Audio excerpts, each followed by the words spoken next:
Hi everyone, good morning, good afternoon, good evening, wherever you are. I'm your host, Dr. Haider Shah. On behalf of Calwas, I would like to welcome all of you to this webinar. Thank you very much for joining us. Today we have another very interesting topic, and I'm really honored to welcome and introduce our distinguished guest speaker who is going to talk about teaching graduate students thesis and dissertation writing. Writing is in art and particularly in academia.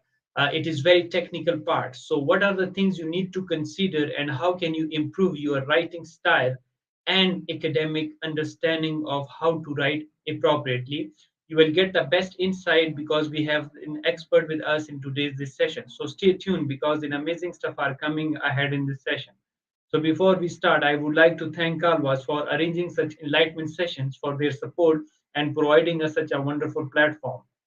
The aim of Calvas is to give you the opportunity to connect and interact with world-renowned speakers, academic leaders, teachers, authors, researchers, experts, professionals, and businessmen to learn from their experiences, recommendations, suggestions, and tips which will create an impact and will enable you to learn and develop yourself in order to grow and transform individually, as well as to contribute to the world in a positive way. As our slogan is come, learn, and share knowledge. So today we have an amazing person as guest.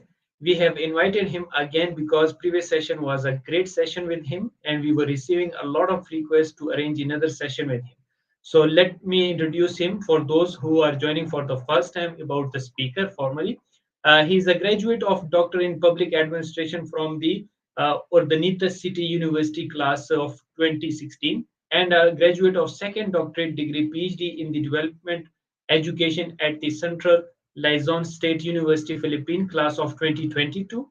After obtaining his doctorate degree, he was promoted and designated to the position of Assistant Director, Extension Coordinator, and Associate Professor of the Department of Research, Development, and the extension in the Philippine Merchant Marine Academy. And this gave him the opportunity to work with different international research institutions, such as Director of the EXED Research Institute, Malaysia, lecturer in the Graduate School, Columban College, and at a President Raymond Magsaysay State University, Zambales. In addition to that, he was also appointed as the editor in chief of the International Journal of Multidisciplinary Applied Business and Education Research, Indonesia. As a researcher by heart, he is an external peer reviewer in various international research journals and has been invited as a keynote speaker, resource speaker at various international conferences abroad and at the international university around the globe. He was named in the Outstanding Alumni of the Graduate School of Urdanita City University in 2019 and a multi-awarded international researcher and global leader from 2020 to the present. Recently, he was appointed as the Ambassador at Large, Country Ambassador and Director for the International Human Rights Movement Philippines under the umbrella of the United Nations. Last but not the least, he's a wonderful speaker, author, teacher, researcher, professional, and above everything, a great human being. So please help me in welcoming our guest, Professor FROILAN MOBO. Welcome to the Carvas platform, and thank you very much for joining us, Prof. Again. So, good evening and good afternoon around the global community. So, thank you for this wonderful opportunity again, Doctor, for the invitation. Thank you very much, and it's really a pleasure to have you, Prof. FROILAN.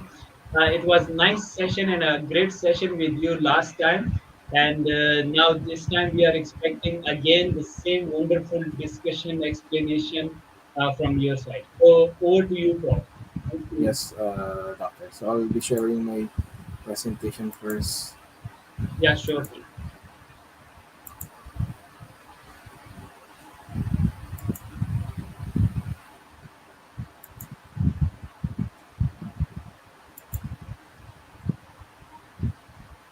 Second presentation.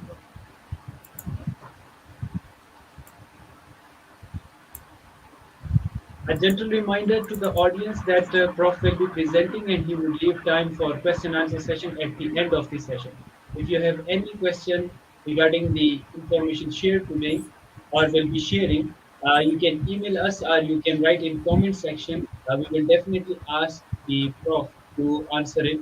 and we'll see whether the question is answered during the presentation or not. If yes, then it is fine. If not, then we will be definitely asking the question from the prof. So now let's waiting for the just prof to share it. Yes, prof, it is uploaded. Over to you, prof. Thank you. Yes. Once again, good afternoon and good evening around the global community. I'm Dr. Fallon the MOBO. So my task for tonight is about to discuss about the teaching graduate students to write, of course, a thesis and dissertation proposal or in writing. So part of that, before we move with the succeeding discussions, let me start with how to write. Of course, writing a research paper, of course, in the academic community, plays a vital role, especially in research articles or writing a proposal. So, in addition on that, the published study, which contributes significantly, of course, to the career development of students who are pursuing the graduate programs, especially in the master's and PhD programs in prestigious university. Thus, of course, the publication of the various research articles in different scholarly peer-reviewed publications, of course, in the global community has become one of the requirements to pursue, of course, the master's and PhD program. Take note that one of the requirement, of course, to graduate in a particular master's and PhD program is to publish your thesis or dissertation, of course, as part of the additional of having it published in a reputable scholarly journal. And part of it, we have some highlights, of course, in outlining the processes of writing research article on those particular areas. And then, of course, uh, as we move along on the discussion, when we write papers on that, we have to take a look at some various uh, areas that we need to consider in crafting your research paper or thesis. Of course, there are formats that we need to follow and structured, which is according to institutional format. Thus, part of that is the instructions for authors, students will be able to list any special formatting that require students to follow, especially in every aspects of publication. Of course, by downloading the template or by getting the standards, by using the IMRAD format, and of course, part of it, it will enable for you to submit your scholarly work into format that in accordance with the requirements of the university or of your institution. And uh, before we start with the writing, of course, we have to consider what is an IMRAD. Of course, part of the basic structure, as we all know, in the community of thesis or dissertation writing, IMRAD has become popular because a majority of the university uses the format IMRAD, which refers to a paper that is structured by four main concepts or sections, which is the introduction, the methods, results, and discussion, or this format is often used by journal reports as well as reporting by systematic research in the social sciences domain, natural sciences, or other disciplines which can be catered as part of writing the thesis or dissertation as one of the requirement to finish the program. And part of it, of course, the structure is also sometimes can be referred or categorized in the APA format, which is we are now using the APA 7 edition. So be sure not to confuse with this because there are differences between the APA 6 and 7 edition. And part of that, of course, this form, the IMRAD began to be adopted by scientific journals around the 1940s because this became the dominant format of research paper, which is part of that. It has an abstract that can be checked the outline of the paper, which includes, of course, the IMRAD, the introductions, the methodology, the results and discussion, which become predominant, of course, as part of the writing areas. And part of it, so we see also in your screen, we have the structure of the IMRAD. We have the abstract, of course, the keywords, the introductions, of course, the methods, the results, and the discussion. Sometimes it will include, of course, the conclusions or acknowledgments or references. It depends on the institutions or research institutions on how they will adopt this particular uh, structure of your research paper. But part of that, majority of the university, just like what I mentioned a while ago, they already adopted the template or the research format, the IMRAD format. And part of the writing is it's very important on the part of the introduction is, of course, it consists of the pivotal part of the article writing process, which is an introduction not only to just your topic but the stance, and it situates or contextualize your arguments in the broader academic field, which also give emphasis on the research gap, wherein if you're going to come up with your research or your title or dissertation, it has to be included with the rationale, the background of the study, and of course with the research gap. And there should be a problem so that we could say that your research is something like a researchable part, and it should be anchored with the following areas, which is of course part of the thesis area. And then it has also a method, which this can be divided into subsection. So for example, if we have in the part of the methodology, if we have, for example, the research design, we have the uh, local of the study, we have the instrument which is being used, we have the data validations, and the statistical treatment. So all these things are part of the methods, or sometimes we can consider that as materials or methodology. So those are aspects that we consider in writing the methodology or the methods in thesis or dissertation. And part of it, uh, we also have, of course, the results and discussion. So in the results and discussion, this combined into single section wherein it represents the data analysis and, of course, the figures in the table and explanations or interpretations wherein it gives the key results of us, of the objectives or the statement of the problems. Part of it, it discusses, of course, the findings and problems or the research gap, wherein on the next part is the conclusion, wherein it states, of course, clearly the main conclusions of of the thesis, dissertation, and it will give clear explanation of the importance and relevance of the study. Sometimes it gives the summary of illustrations which may be included in the conclusions, and sometimes it may also give recommendations for basis for policy formulation if it is really important, especially if the thesis or dissertation, it focuses more on institutional perspective. And of course, on that part, it is very important to check always the referencing style, because the references and citations should be well balanced.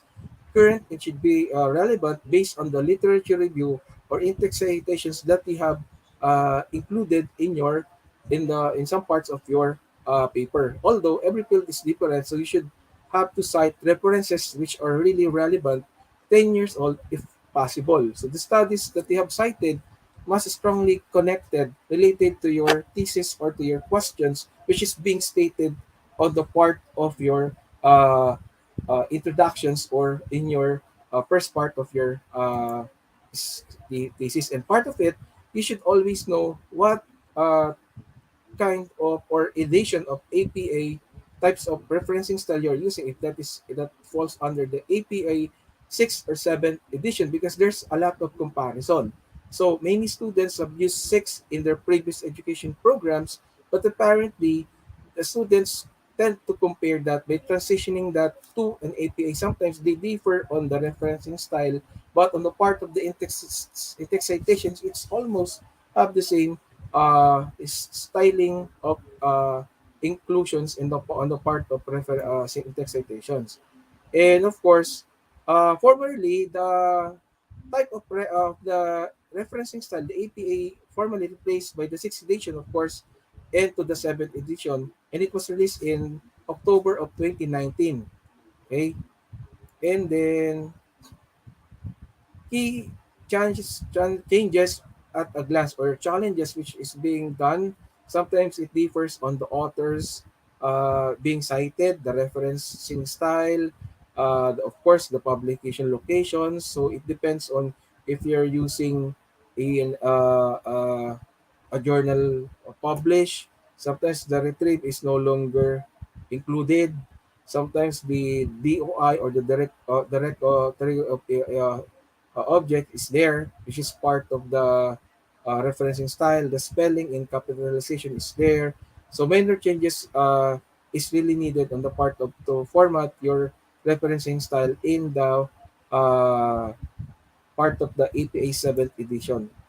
And of course, part of it, we have to consider what is the purpose of citation. So part of it, when considering citation and reference for your thesis or dissertation, you can ask yourself, could someone from this information in the future? Because guys, a lot of us tend to craft research paper or publish it without knowing that for further studies, some authors can use it for citations. And guys, not only publication counts, but of course citations. Because if you are a researcher or an author, a scholarly writer, uh, citation matters. For example, in terms of ranking for authors globally, citation really counts on that part, especially if the university tends to have a ranking in terms of the research and publications, or write-ups. So ranking or citation will be part of the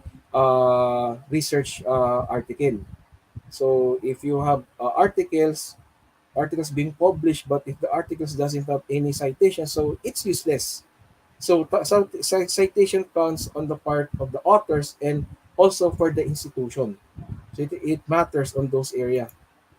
And of course, on the area of citations, of course, give your readers the opportunity to see where you get the information, to critique the study based on the sources you have used, and to learn more about what are those best practices in the research or thesis or dissertation which can be cited, especially if you have a write-up which focuses on the part of the technology enhancement, and more authors can cite it.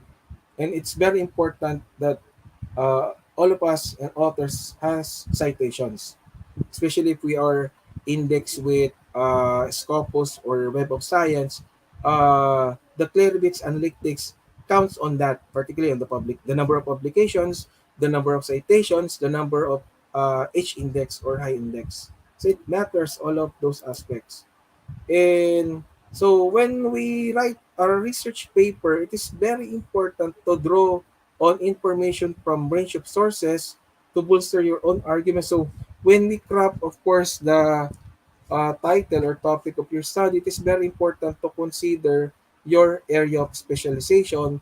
And guys, what I have learned during my journey in writing research in research methodology, it is very important to check the uh, link from your research title to the tone of writing your introductions, on how you come up with the objectives or statement of the problems. Of course, also your hypothesis, the significant the scope of your study, the methodology. So it is very important to align everything, especially on the part of the data analysis or the results of discussion, until you have come up with the conclusions and recommendations, so that it can be considered as part of a highly scholarly paper. So you have to consider always the factors of the SMART, which is the research or the thesis must be specific, it must be measurable, the objective must be attainable, it must be real, it must be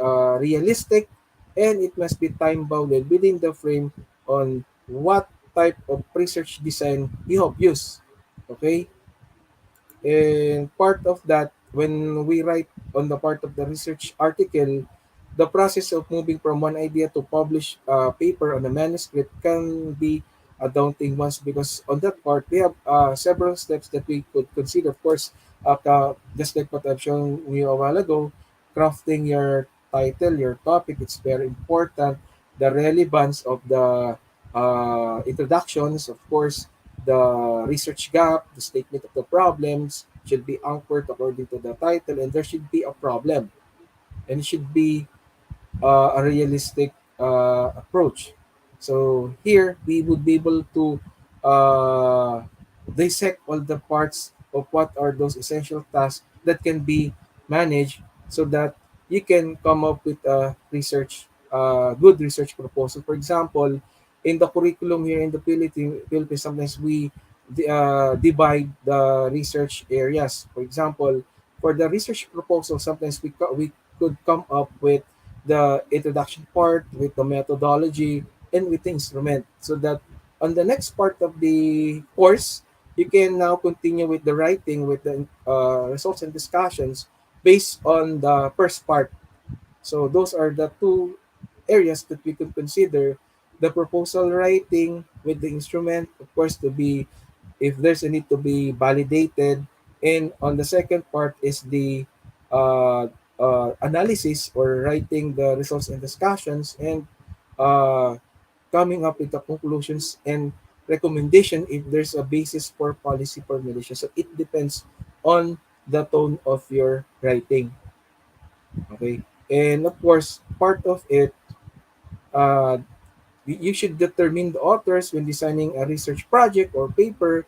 It is recommended to prepare an initial list of order of authors, of course, especially if that is a group research, or a group thesis, or a group dissertation. So it's very important that you should determine who are your authors, their specialization, especially if it's a big project. For example, if one of the members of the group will be specialist on the part of on the writing, if the one of the members of the group will focus on the crafting the instrument, if the other one will focus on the technology part. So you have to task them according to their field of specialization, and that is part of collaboration when coming up with a good thesis or project, because we can uh, r- come up with a good scholarly output. It's either for a sole authorship or for a group scholarly output.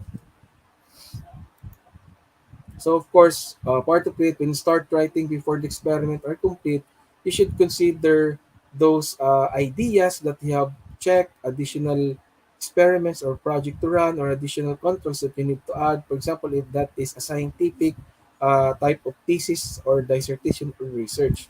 So it matters on how you write your methodology, because the methodology part is the important area where when you can explain everything, all the steps you have done. It's just like a scientific procedure or procedural way on on what are your basis to do or to conduct your thesis or dissertation. So decide if your paper has already been approved by the panel, whether you want to publish it, and then it is time to publish when your findings could represent a complete story. Just like what I've mentioned, the Commission on Higher Education right now, the curriculum, it mandates all students to publish their dissertation and thesis as part of the requirement for you to graduate in your field of specialization, especially in the master's and doctoral degree program. So it's a new requirement. That's why in my journal, in the International Journal of Multidisciplinary Applied Business Education Research, we receive a lot of submissions coming from a particular student who is pursuing the program in the master's and PhD. Sometimes I told them that it we can issue an acceptance letter, but it has to undergo certain peer review process. Okay, because it will take time before you would be able to check the result of your paper being submitted. Okay, other authors sometimes they do not understand it, because what they want is to have a fast publication. But definitely you will, if you're after with a fast publication, definitely you will end up with very end up with a predatory publication. And it is very important to check all the aspects once you submit that to consider for publication. And of course, just like what I mentioned, you should select the best journal. Just like what I mentioned from the previous discussion, it is important to check the impact factor, everything, the features that it has, and of course the indexing. You have to check the editorial board, the peer review process, if it's really indexed, because sometimes predatory journal tends to just like to post the logo of the Scopus, but if you're going to click it, it's not visible on the Scopus indexing database. So you should double check it on the part of you as a student or as a researcher.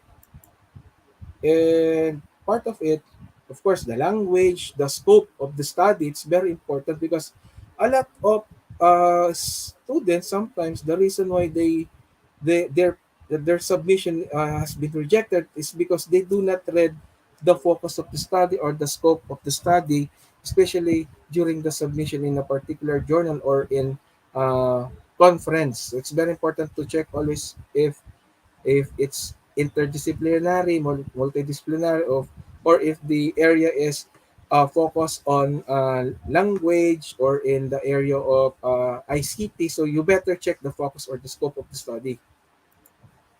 And part of it, of course, we have used a lot of matrix. Of course, very familiar is the Google Scholar. Sometimes when we publish our paper or we submit or we uh, cite authors, we tend to use Google Scholar or Mendeley, other searching database as part of getting citations, good reputations. But you know, guys, there are also some predatory publications that you can also find in Google Scholar. So better yet, you have to, to check all the attributes. Okay, so we have that. We have Google Scholar, better than Google search. So part of that, uh, of course, a citation generator is very important when we cite. For example, it is an online free service that helps user to automatically create a bibliographic citations. For example, we have uh, a particular citation generator that can help you to cite in APA format. Then you can easily get the link, the referencing style, and of course the citation style. And part of that, of course, we have here based in my screen the citation generator that can generally create if that is a website form of citation referencing style, if that's a book or a journal. So it is because you know guys, a lot of students right now or even a researcher uses this technology platform as basis on how they will be able to write their dissertation or thesis long. So that's on my side, it is easy now for for authors or researcher to write their paper because of these technology platforms that is being introduced now in our research community. And part of it, we can also check the referencing style, and it's very important, of course, to uh, you can use also grammar checker to validate if the tone of your writing is good. So because other institution requires you to have a grammarian to check the tone of your writing, but if you have this grammar checker, definitely you can have a great output. You can double check everything, and then you can be able to submit it in your institution easily. Okay, and so we have the an example which is the Kilbot grammar checker, or sometimes we have the grammar checker. So it's also a very important, of course, to check the similarity reports because you know not only in the publication but of course in writing your paper, it's very important that you should always check the similarity index because a lot of universities right now, even in the graduate school, they prefer to check the similarity. For example, if the university uh, set a standard of less than 10%, so you should follow on that. But if you're not going to comply with that, definitely your paper will be rejected by the panel. So it's very important to have an interpretation of the similarity report so that if your paper is be able to be published, and then they can easily submit that for possible publication in a highly reputable with a high impact factor journal. For example, if that is indexed in Scopus or in the Web of Science category. So similarity reports is very important. So you have to avoid, the the match interpretations, if whether it's acceptable or not. So it's very important to check that during your writing. So the color of the report sometimes indicates that the similarity score of your paper will be based on the amount of similarity texts that you have done or you have cited. That's why it is very important to cite your paper carefully. So we have the representation, which means that it can be either be on the blue part, on the green, which is uh, green. Sometimes it is a good part for acceptance, but it falls on the part of the following category, the yellow, orange, and red. It will be subjected for it's either revisions or decline or rejection from your panel. Okay, so it is very important to set those standards. So, a good similarity score, of course, for on the part of writing your thesis, sometimes it falls around less than 10%. That is a good catch, so that your paper will be accepted by the panel. Then, if they will require you to publish it, so it is easy for you, especially guys in conference. Sometimes they prefer also a similarity uh, report, okay, before it will be accepted, especially if the conference is indexed in uh, Scopus or Web of Science. So not only in journals but also in research conferences. So you should always check all those uh, attributes. So it also helps teachers or students quickly assess the authenticity of the paper, because they can compare the student works against hundreds of billions of web pages and over 40 millions of books which is being published uh, in the internet. So it can highlight potential plagiarized paper and link to external sources within the library. And it can easily get answers quickly and avoid manual searching for web matches. So when you use plagiarism checker, or for example Turnitin, it can easily determine whether the paper is being plagiarized, or it's being copied and pasted from a particular source. So it depends on the grounds of the university, or it depends on their policy if you will be uh, rejected, or if you will be getting a failing grade.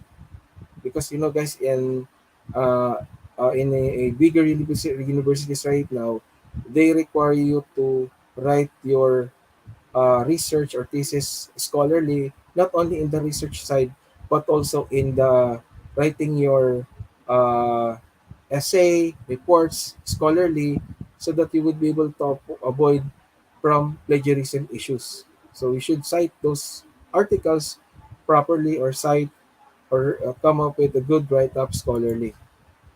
So plagiarism prevention. So it is very important to always review your paper before you submit that to a journal, or you have to submit that to the panel or to your institution. That's why I mentioned during the previous discussion here in the same platform that it's very important to check always the similarity report.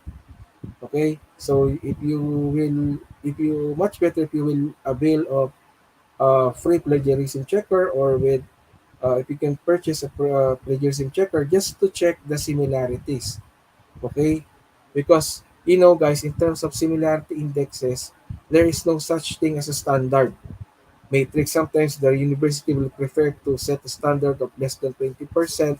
Others, they prefer to less to set 10%, because they are complying with the requirements of COPE, or with the international standard. That is, sometimes those international standards, they complying with the Scopus, Web of Science, or other indexing databases that can be considered as part of being reputable, highly reputable, with a higher impact, especially if you're dealing with publication industry. For example, the Science Direct, the other Thomson Reuters. Sometimes they preferred lower similarities, less than 10%.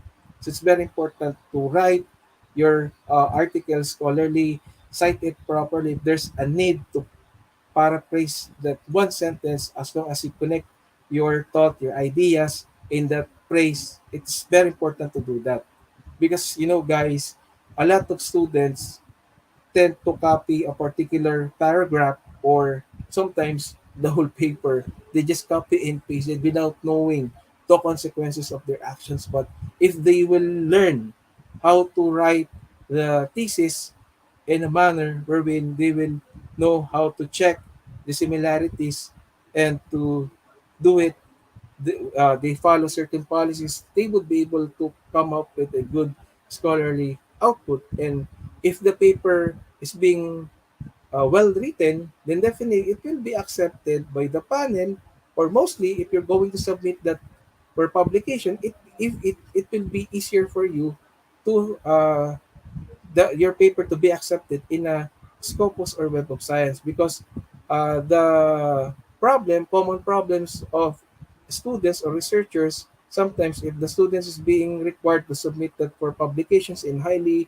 indexing database such as Scopus and Web of Science, sometimes their paper is being rejected because of the tone of their writing, especially in terms of the introductions, and of course with the results of discussion, and also with the conclusions of recommendations, which is if the uh, tone of writing is not clearly stated, then the chance of getting rejected has a higher chance. But if you explain it, you narrow all the aspects, you explain it thoroughly, definitely your paper will be accepted. And sometimes uh, journals, they will tend to have a stage by stage labeling of checking, especially that is indexed in Scopus, Web of Science, especially here in the Philippines. If those are accredited journal, they will do the same process on what those Scopus indexing or Web of Science indexing are doing. So it's very important to do the right process to avoid plagiarism.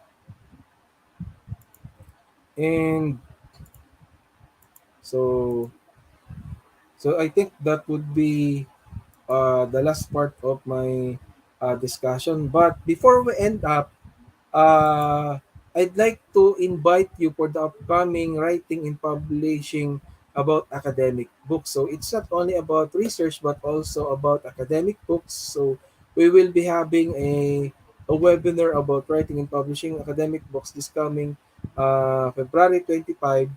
This will be hosted by the Future Science Publishing, which is indexed in the Web of Science. And also, we have a call for paper in my journal, which is already indexed in highly reputable databases such as, of course, uh, the European Indexing, the IBSCO, and other reputable databases here in the Philippines. And we are now on the process of having the journal to be considered to be evaluated by the Web of Science. And if God permits, the journal will be indexed by Web of Science soon. And that's a good opportunity for all those researchers who have published in our journal. So I think that would be all on my part, sir. And thank you for this opportunity to invite me once again to discuss about research in the field of research. Thank you, sir. And once again, good evening. Thank you very much, Prof. Froilan. Really, I loved the way you explain everything, right from the structure, that what kind of structure and format we should be following, and very nicely you have talked about the emerald style that the most of the universities now adopting this, and it's very interesting. And I think that's the real template we should be following.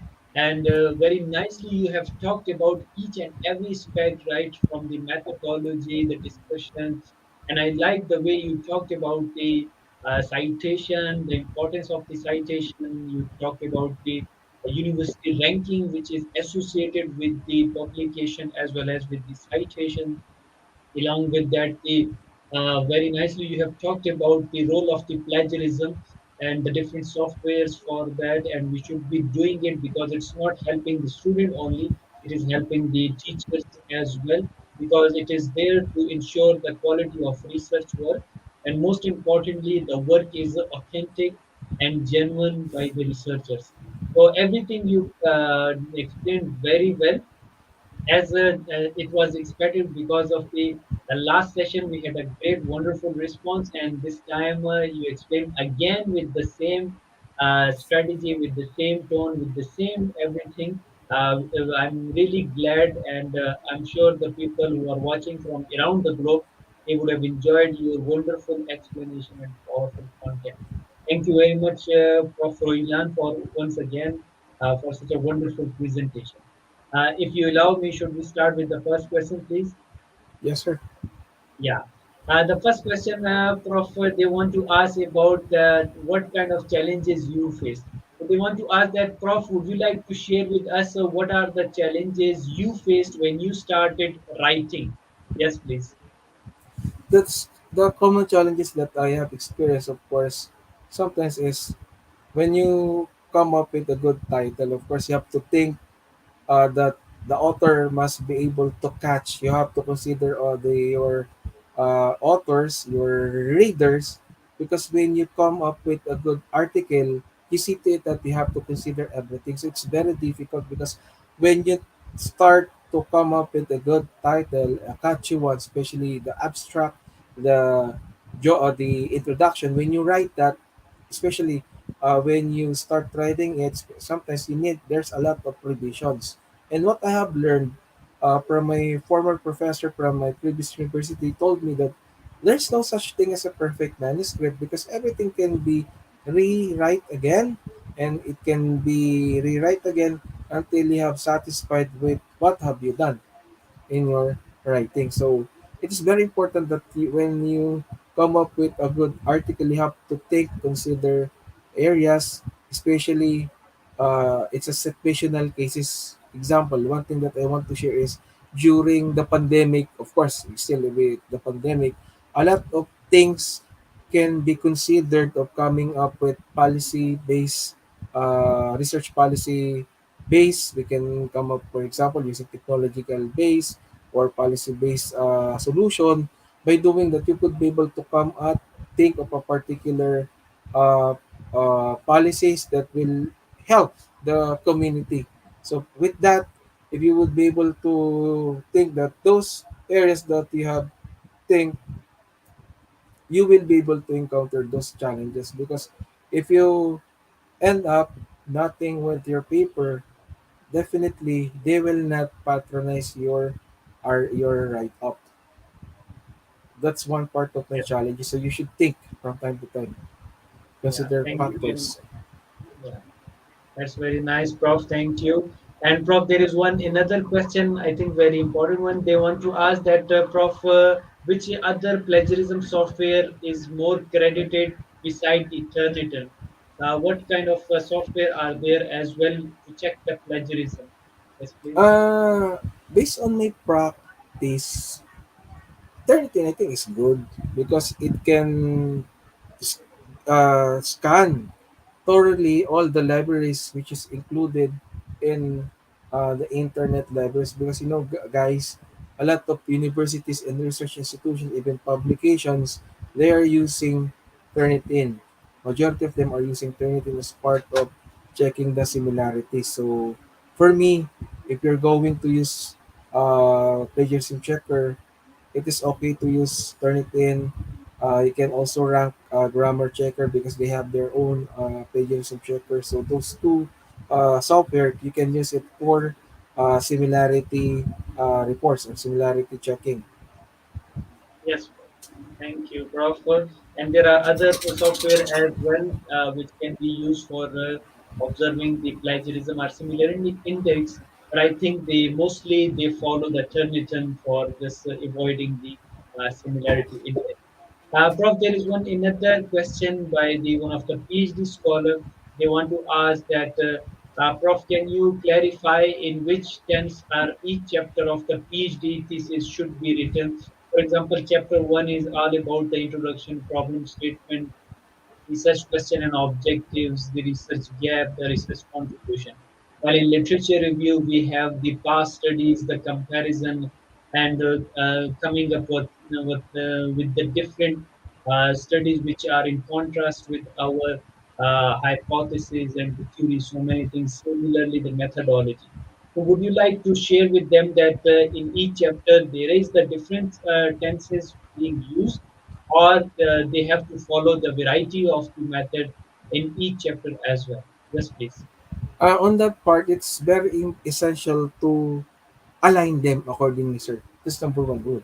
So you have to align, of course, from the title, going to the introduction, the statement of the problems, of course, the variables which you have used, the hypothesis should be aligned, anchor everything, and then when you align it, definitely you would be able to write your methodology as easy as that, and you would be able to come up with a good response on the part of your results and discussions. From there, it would be easier for you to got an approval from your panel. That is based on my experience, because I graduated from different university. The culture on terms of research perspective is they follow on the alignment of the research uh,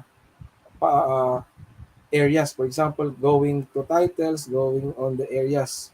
So on the preliminary of the research, it's very important to consider writing the title, writing the introductions, coming up the methodology in other areas. It's very important to align it accordingly, so that when the panel check the technicalities of the paper, they will recommend it for approval. Because the reason why a student or an author is getting their papers is being rejected or being denied, it's because the tone of their writing something, it's that it does not align with the other research preliminaries. It's very important to align it first on the first part, then going to succeeding. So if they will check it, it will give a clear and contrast answer based on the problems or research that they have set.